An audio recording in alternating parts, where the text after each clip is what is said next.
All right, where do you want to go right now, my friend? Yeah, let's bring Major General Boe Young back. He is going to bring Brigadier General Peter Zwack, and they're going to speak about the Russian Ukrainian challenge. Okay, good. And I think the Major General, you're going to go ahead and introduce him and get things started. Does that work for you?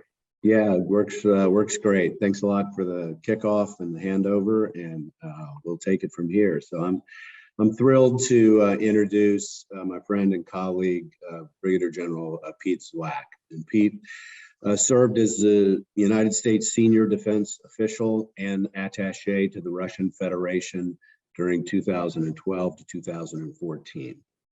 He retired in 2015 after 34 years of service and served for 4 years as the Russia-Eurasia Fellow in the Institute for National Strategic Studies with the National Defense University.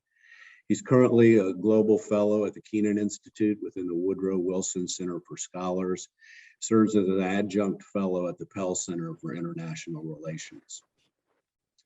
Pete has served and written extensively in this field and is commonly seen on CNN and MSNBC sharing his insights. In the 34 years as a military intelligence and Eurasian foreign affairs officer, Pete served in Afghanistan, Kosovo, South Korea, Germany, and Russia. And I'm pretty confident in saying that Pete is the only US officer that has been inducted into the OCS Hall of Fame, who speaks Russian fluently and proudly wears the Ranger tab. There might be another unicorn out there like that, but I don't know. I certainly haven't met him. Pete is the author of two books published that are available on Amazon called Swimming in the Volga and Afghanistan, Kabul, Courier. And both of these books are mini memoirs, if you will, highlighting his hands-on observation and perspectives and points of view about his service in Russia and Afghanistan. Pete, my friend, welcome and thanks for being here. Bo, I really appreciate the introduction and an honor to address, if you will, this extraordinary dual-use technology summit. I will not get heavily into tech. I'm going to try to give a macro view in response to Bo's questions that kind of maybe explain or attempts to explain where we are today in regards to the Russian Federation. General Young, Bo, to you.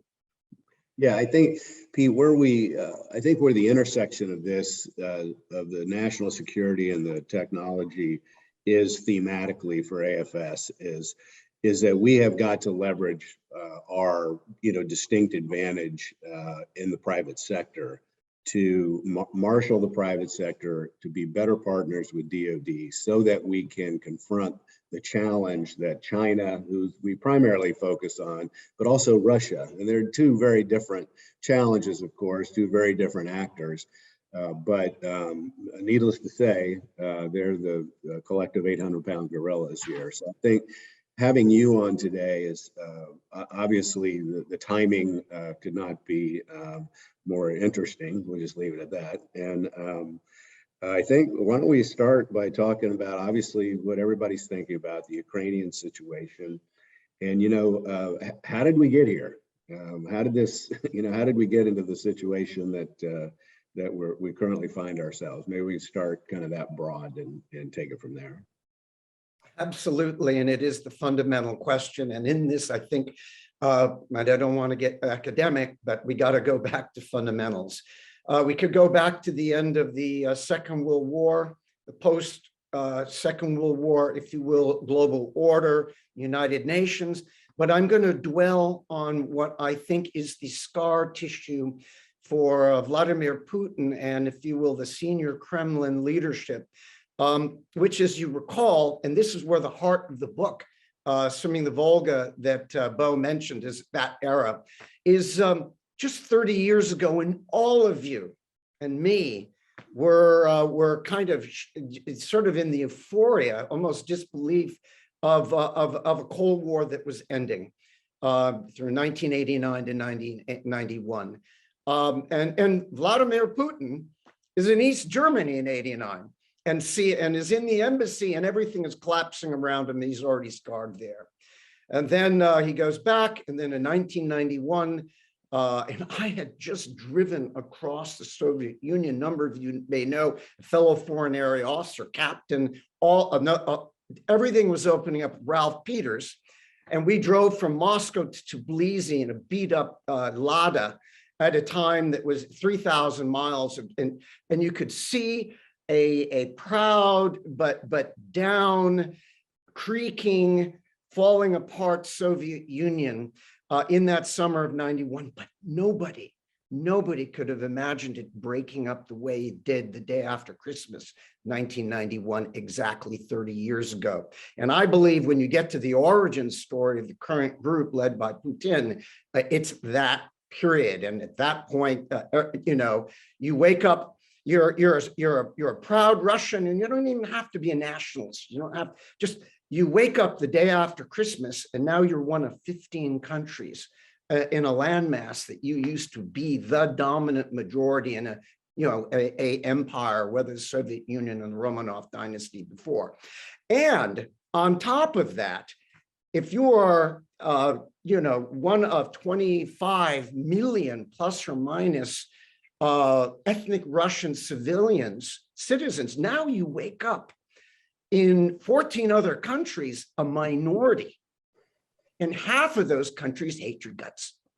And so you have that baggage right there. And I push back. By the way, I am a fervent NATO advocate. All right, I need to say that because I'm going to try to get into the Russian head. Realizing I will never fully understand the Russians because I'm not in their skin and haven't lived their difficult history, but we'll try, because I'm going to try to get into where I see they are, how all this kind of transforms into this sort of, almost calcified, revanchist thinking that is playing out right now in the Donbass and along Ukraine's border. So you have the collapse of the Soviet Union. And you have the 90s, and I remind Russians, I was just there last summer, the Moscow Security Conference speaking, and it was hard. They were correct with me, but relations at that time were as mean-spirited as I could remember, and I've been going into that country for 33 years. Truth in lending, on a personal basis, I like the Russian people. I appreciate their culture. I appreciate their history and their pluck. The regime is awful, but I need to make that distinction because my experiences and many others in actually getting out on the Russian street, which is what my book is about, it's almost, as American and Russians, it's almost universally good. But a lot of that goodwill evaporated in the 1990s, where Gorbachev, it ends with Gorbachev and then Boris Yeltsin, this chaotic attempt at democracy. There was a lot of help that was trying to be thrown into Russia and the Russian street, including the United States. But it just didn't work. And then the oligarchs hijacked the economy, and most of the, if you will, mainstream Russians, citizens lose almost all of their value in 2 ruble deflations. And then it starts, you have Chechnya in mid-95, and then you have Kosovo, and then you have NATO enlargement. And NATO enlargement for the old, if you will, the diehards, including Putin, is emotional. But here's the talking point that I push back on the Russians all the time. NATO, and all of you, by what you do, and having been, are historians just by being there. It took 8 years between 1991 and 1999 for the first 3 nations, Poland, Czech, and Hungary, to come into NATO. So I push back on the Russians when they say, well, this was, contrived. It was all about, no, stop. And it was these nations desperately wanted it. The countries in Central Europe, in Eastern Europe, had been in war zones, Holocaust, attacks, East-West for hundreds of years. and they desperately wanted to be part of something. All of that, it doesn't resonate. It doesn't fit into the Russian narrative. I'll finish here just a little bit more. On top of that, you'll hear Putin today. Ukraine goes west. We have no ground to protect us anymore. Well, I throw back at them. That's how Poland feels. That's how the Baltics feel. A lot of the Eastern Europe, they have no strategic depth when you talk about Russia.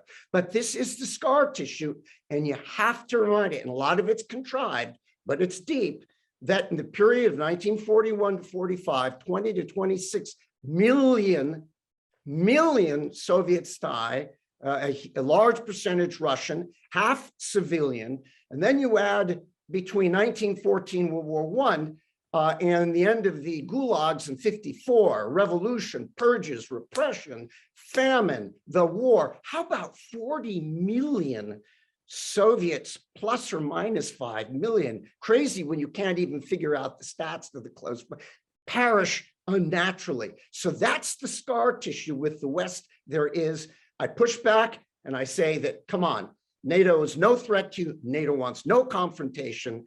There are no Wehrmacht type of offensive forces in there. Stop. But this is congenital.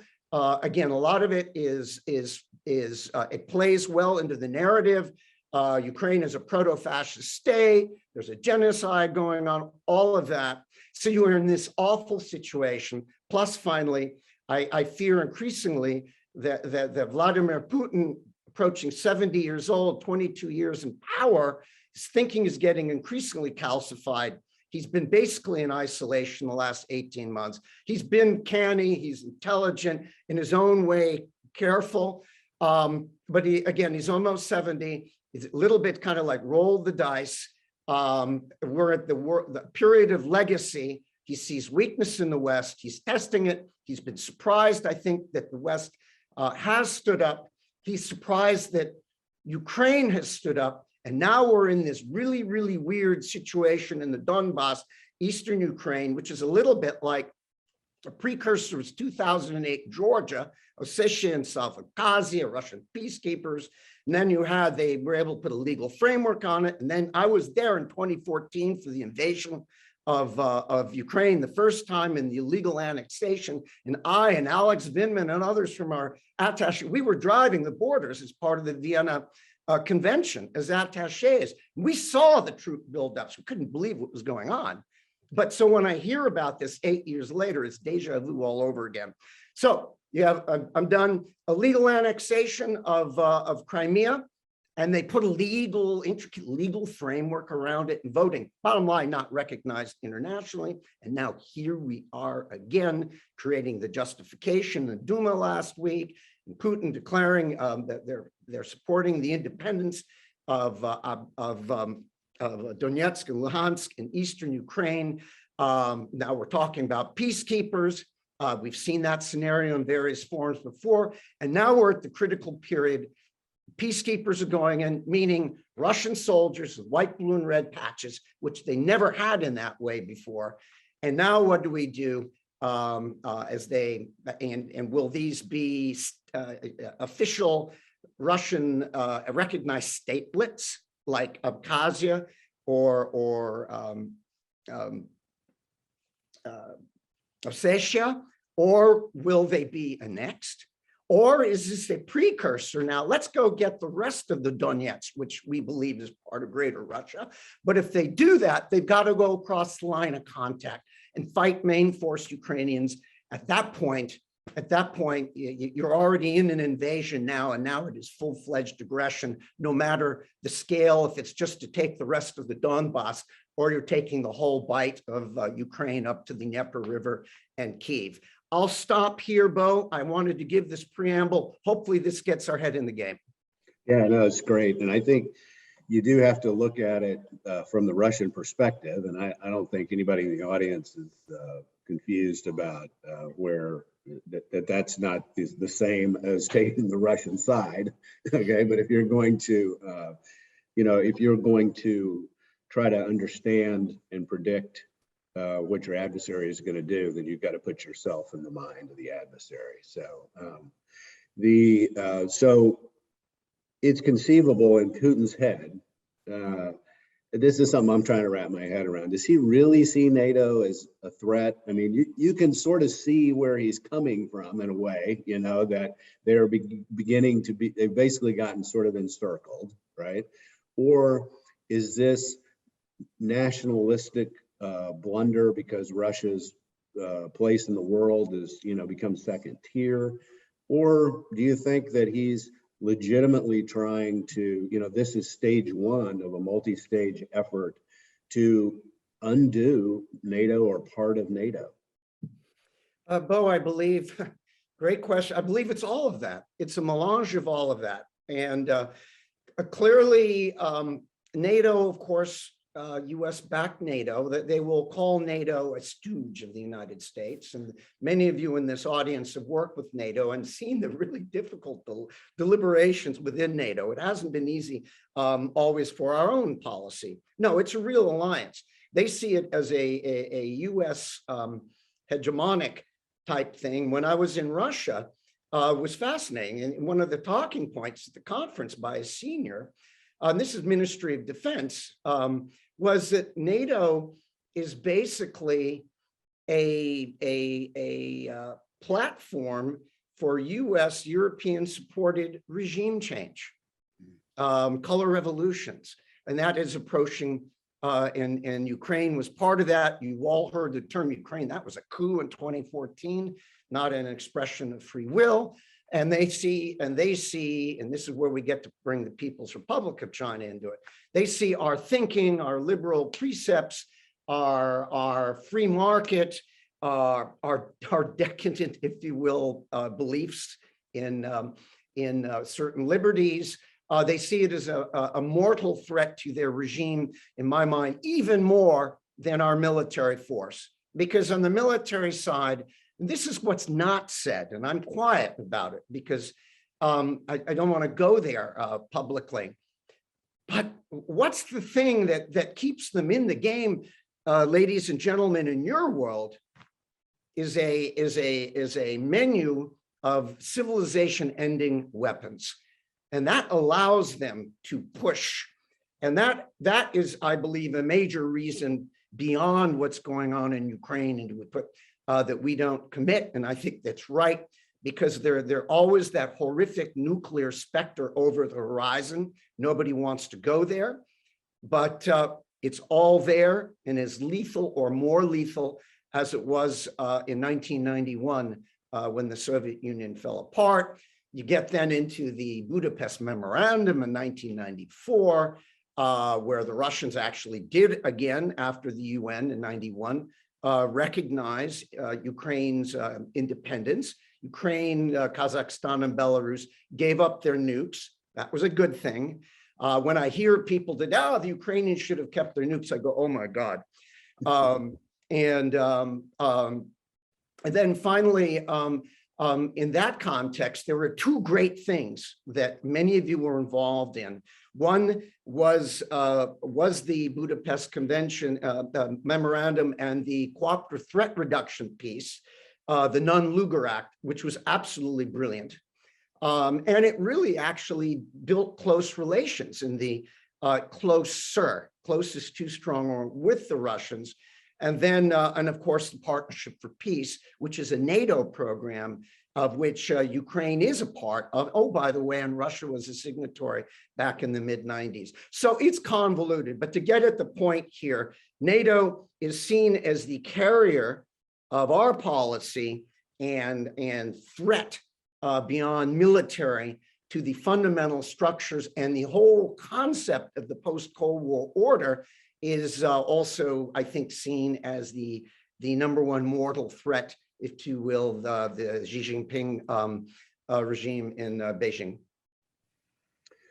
Yeah, so I get, you know, this, no one knows kind of where this is headed, of course. It is, do you see it most likely, and obviously facts are changing, as we're speaking. So by the time this is over, we'll go check the news. It could be something Right. totally different. But I mean, do you see Russia basically doing sort of a series of modest incursions, if there is such a thing? It's a double negative there, maybe, but and sort of testing as we go versus, when you look at the force array, I mean, they're strategically very well positioned to basically cut Ukraine in half if they wanted to. So this first step that took place over the last 24 hours, you see that occurring in multiple sort of places, or do you see something more large scale happening? I'm maybe not explaining the question quite No, right. I understand, and I'm racking my mind on it because it would be multi-staged. I think some of it would be based on how they perceive strength and weakness. One, I think a number of us, especially after the Duma, presented its in our mind contrived, resolution to Putin for signature about recognizing Lugansk and Luhansk independence. There's that. The Russian military is already in there. They're just not wearing their patches. And that's there. And once the patches come on, you now have Russian peacekeepers in a part of Ukraine. I mean, that is Ukraine still. And that is, and we can get all wrapped on the word, is it an intervention? Because it hasn't, crossed the line of demarcation into, combat, or is it an invasion? It is an invasion when you look at the 2014 borders. And they are in the process of absorbing those breakaway regions, and as I said, we don't know how that's going to look. However, is that now enough? And that is where we get into potential really serious combat, because you have tens of thousands of Ukrainian forces, of course, which Moscow. Sometimes, guys, ladies and gentlemen, I know it's painful. Get on your Roku stick and just tune in to RT English and just listen to the narrative. And it is an alternate universe. Genocide, evacuations from Eastern Ukraine into Russia, agent provocateurs, trying to blow up a KGB border station near Rostov. It sounds a lot like, go look up Gleiwitz in 1936. 1939, hours before the actual Nazi invasion of Poland. So all of this is going on, but you watch it on Russian media and just you're informed, so you can parse out the BS, which a lot of it, but that's what's being played to the Russian population writ large and out into the world as well, for more malleable, if you will, less informed audiences. So that all is set the stage for more conflict. And then when you have Putin get on the stage yesterday inside of his assembly, and basically in his mind, Ukraine is not a viable entity and has always been part of, if you will, modern Russia going back hundreds of years. And that, when you couple with in 2005 and 2007, Munich's, the famous statement that, the breakup of the Soviet Union is the most catastrophic event that occurred in the 20th century. And then 2 years later, the US and Munich security and its allies, unipolar world, hegemonistic. It's almost a blueprint that's playing out right now. In my mind, all of this is so, forgive me, 1930s-ish. And what you have, and I want to believe that it is a group that is really, really thinking this through, But increasingly, the policy, I think, is driven, as we saw with these prima donnas in the 30s, in the mind and beliefs of the Uber leader, obviously with support. The population are in support because they're patriotic. But the key point to remember the Russians, if this thing gets protracted and they do cross and start fighting the Ukrainians, a lot of people are going to get killed all around. Body bags start coming home. The Russian mothers were complaining 2015 when Russian bodies were coming back surreptitiously. And then you saw, even when it was hermetically sealed in theory, in the 80s, the protests that went out against the losses in Afghanistan. And then I think last thing, Putin in all of this is always looking over his shoulder at his domestic population. And while they are patriotic and most of the time compliant, remember, they viciously snapped twice, not once, twice in the last century, in 17 through 19. And then most recently, 88 through 99. So he's got that going on. And just months ago, fairly large crowds out for Alexei Navalny and other things. So he has to play it very, very carefully. But most of all, he's got to contrive a threat picture. Those tens of thousands on the Ukrainian border of Ukrainian soldiers.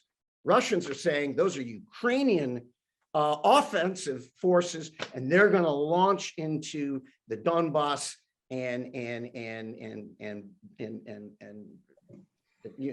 many of our civilians would be killed. And so that's where we are right now. Short term, absorb where they are now. I think it is very possible that they decide to take the other half of Donbass. Again, they have to fight through the Ukrainian forces, which they'll be able to do. And then the big question is, do they decide to take the big bite? But with it comes all the horrors of occupation, partisans, world media. Many of you were in the military in Iraq or Afghanistan. Now you got to hold it. And while you talk a force of 200,000 plus or minus, probably much larger when you bring in the National Guard, who are going to be occupation forces. Now they're an endless partisan fight. You're in mind-stifling sanctions and pretty diplomatically isolated. China will support, but China, I think, so far has been very, very cagey on it. But what would be bad for China, most of all, is if Russia were somehow defeated or were to break down, because all of a sudden, then China's, if you will, diplomatic flank and somewhat military flank is opened, because I think that both Russia and China in this so-called strategic partnership right now cover each other's flanks diplomatically, geographically, and up to a point militarily. Yeah, it does strike me that, Putin could dramatically overreach. All that is predicated on the NATO allies sticking together for more than 5 minutes, sticking together when things get tough. But that with extraordinarily crippling sanctions targeted against personally a lot of the regime businesses and members, and a stick-to-itiveness amongst the allies that Putin could personally overreach, and that Russia as a country could overreach. If you were, I want to get to China in the next question, but if you were advising the president, and we'll email him the recording of this, so here's your chance. What would you tell him? First of all, I would thank you. Heavy question. First, I would follow the course that we're maintaining. The Russians, as soon as those patches get exposed in the Donbass of main force Russian troops, whether peacekeepers or not, they are soldiers. I've been up until now against sanctions. I've been supportive of sanctions overall, but not yet applying them and waiting. But now, if this goes, now we hit the first round. There are hard sanctions and anything to do, commerce, people, businesses, oligarchs to do with these areas. We hold in reserve the big ones like SWIFT and all that. But if the Russians come over the line of contact into direct combat, where all of a sudden hundreds of thousands of men and women are being killed, soldiers, and I think that if they were to do that strategy, their goal will be to destroy and damage as much of the Ukrainian military as possible. That's the line of no return. They can make the justification that that part of Donbass is part of Luhansk and Donetsk. It should be, but that's the line of contact. That's where the Minsk Accords are set. At that point, it is blatant aggression. But at that point, we go in hard. On the sanctions, I don't believe boots on the ground, because this gives Putin all the justification. And frankly, ladies and gentlemen, we are still like two scorpions facing each other. And you could inadvertently end up into some horrific situation with one of our NATOs on the periphery, or US-Russian platforms in your world, submarines, strategic aircraft, ships, etc., anywhere around the world, in Sea of Okhotsk, Arctic, Mediterranean, Atlantic, collision, accident, incident, provocation. Now all of a sudden, and everything now is so cyber fast, and fog of war, fog of peace, you get into a DEFCON situation, and that is the frightening scenario, that we all somehow land into one of these how did we get here moments, like our forefathers did, or in Europe in 1914, who never expected to land in the war that it all ended up. I'm maybe a little bit melodramatic here, highly unlikely, but when you have a lot of firepower and a lot of forces, and what also I'm concerned on the Russian side, in Putin's mind and his inner coterie, is while there is while there is an objective, a policy and rationality in there, I believe it's increasingly an angry foreign policy. I believe increasingly it's ego. I believe it's hubris. You saw that in the speech yesterday, and then weird stuff happens, because now you are going down almost a vengeance narrative. I think there's some type of satisfying or malicious satisfaction that while he's been surprised he's been really surprised the fact that NATO pulled together, and now Germans are blocking the pipeline, and we've been able to hold integrity, and I think he's shocked by Zelensky and all that. At the same time, because of these inner sides that I think makes him seethe, I don't know where this will go next. And let's hope that he's able to take a chill pill and not take the next step, which we really land. And as you know, in the world of technology, where we want to keep things as definitive, we become into the world of the world of unintended consequences.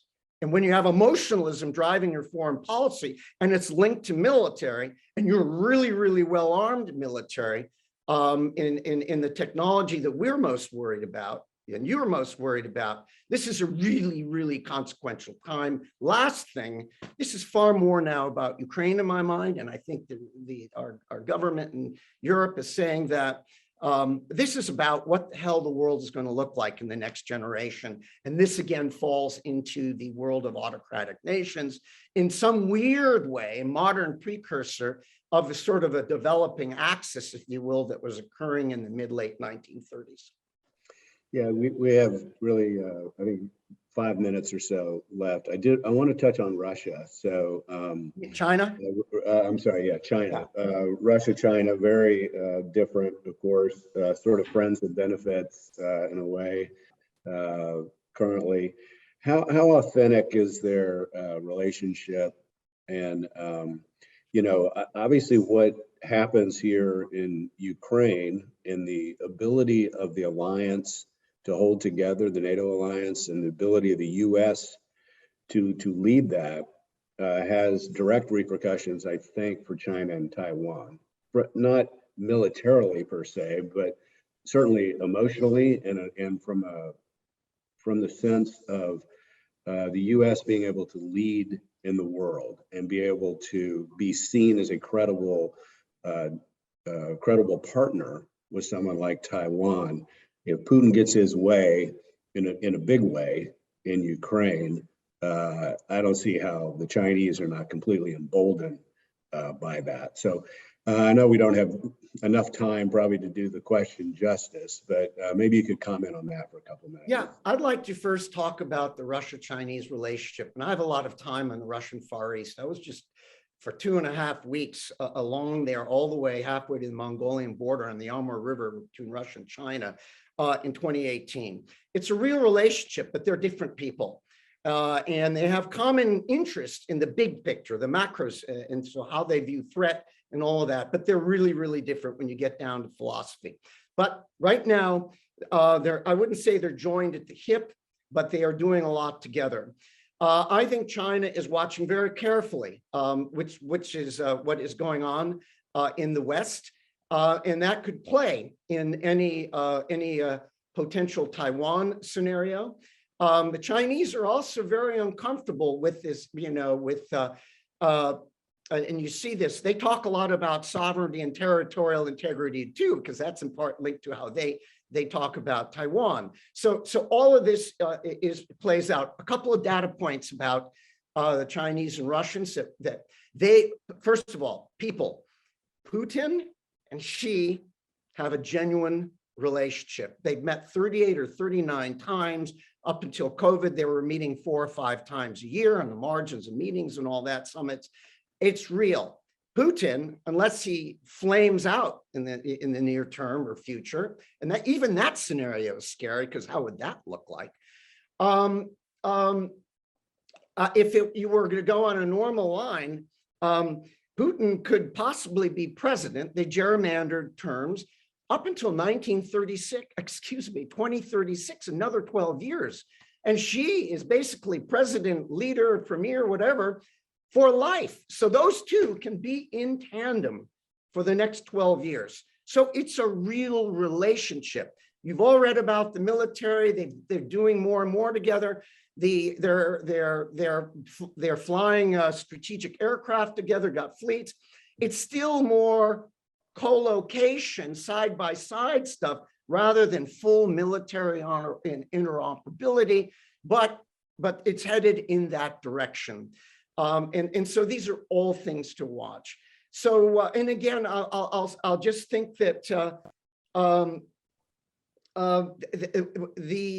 this confrontation that's going on with Russia and the West is pulling China in maybe prematurely uncomfortable directions, but it also provides a window for China, conceivably, and North Korea and others, if we get completely bogged down in the West.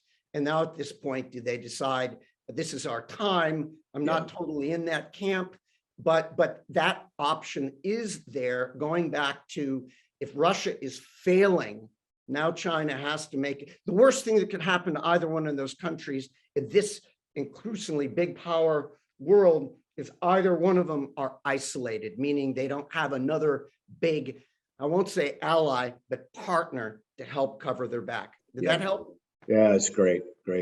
Pete, we got to close up shop here. You want to talk about your books for a minute or so? God bless you.